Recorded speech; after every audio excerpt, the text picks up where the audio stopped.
Choose this day, and if it seems evil to you to serve the Lord, choose for yourselves this day whom you will serve.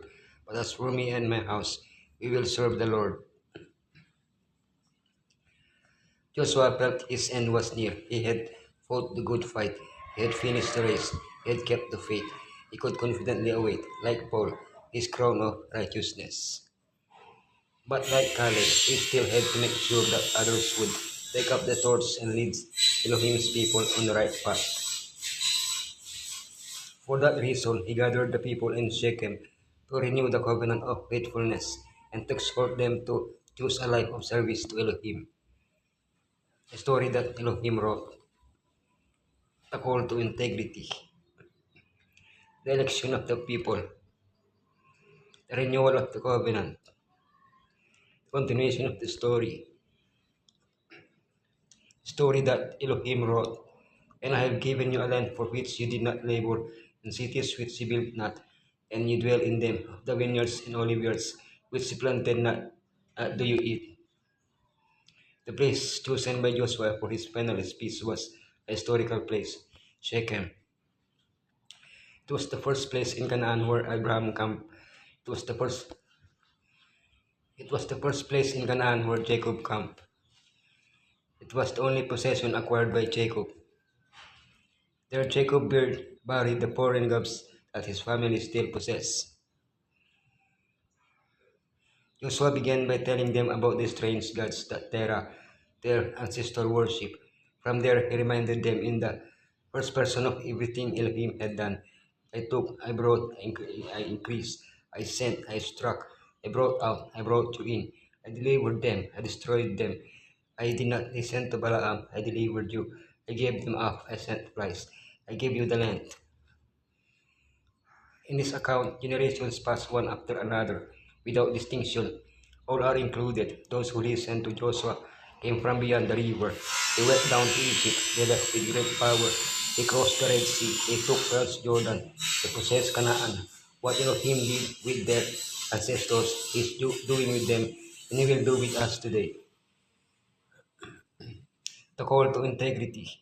And if it seems evil unto you to serve the Lord, choose you this day whom you will serve, whether the gods which your fathers served that were on the other side of the flood, or the gods of the Amorites, in whose land you dwell. But as for me in my house, we will serve the Lord.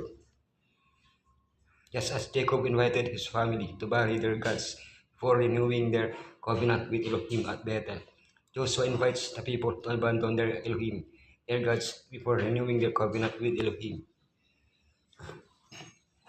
They were to fear Elohim and serve Him in sincerity and in truth.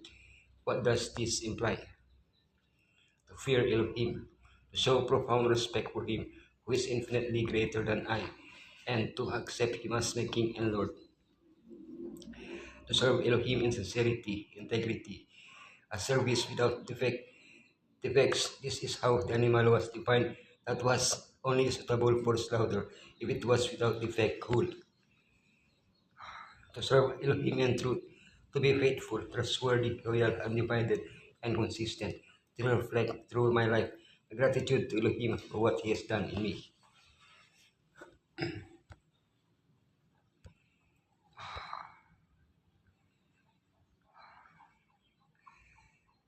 The election of the people. And the people answered and said, Elohim forbid that we should forsake the Lord to serve other gods. What was the response to Joshua's call? The entire people said not no to their gods and accepted that they only had one Elohim, our Elohim, the same one who had guided them, both their ancestors and themselves up to that moment. Instead of congratulating the people on their decision, Joshua gave an unexpected response. You are unfit to serve the Lord. What a disappointment.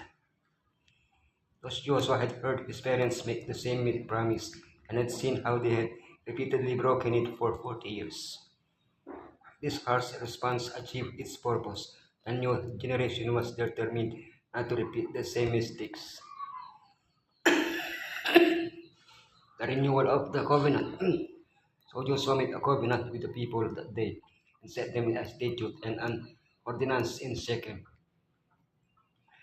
To conclude his speech, Joshua asked them to remove the gods that are among you and to turn their hearts back to Elohim. For the third time, the people pledged to serve Elohim. The covenant was ratified, and like Moses, Joshua gave them statutes and laws. Although the covenant with Elohim is based on a living relationship with Him and cannot be fully expressed through mere regulations, Joshua understood that it was necessary to leave clear reminders that would help them stay in the covenant. He put the covenant in writing and erected a memorial monument, a stone to serve as a witness to the commitment they had made. The continuation of this story. And Israel served the Lord all the days of Joshua, all the days of the elders that overlived Joshua, in which had known all the works of the Lord that he had done for Israel. The book of Joshua ends with three burials. One of them, prophesied hundreds of years earlier, was the burial of Joseph and Jacob's inheritance. The rebellious generation that had come out of Egypt was buried in the desert, but the new generation was to be buried in their inheritance, along with those who had remained faithful in an unfaithful generation, Joshua and Eleazar. This new generation remained faithful, but what about the next generation? Each generation must make its own covenant with Elohim. The faith of their parents can help them make the right decision, but the decision is theirs. Let us make our decision today. As for me and my household, we will serve the Lord. Our general, who has never lost a battle, expects willing, faithful service from everyone who has been enlisted under his banner.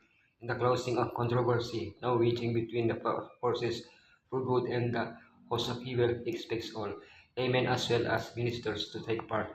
All who have enlisted as his soldiers are to render faithful service as minutemen, with a keen sense of the responsibility resting upon them individually.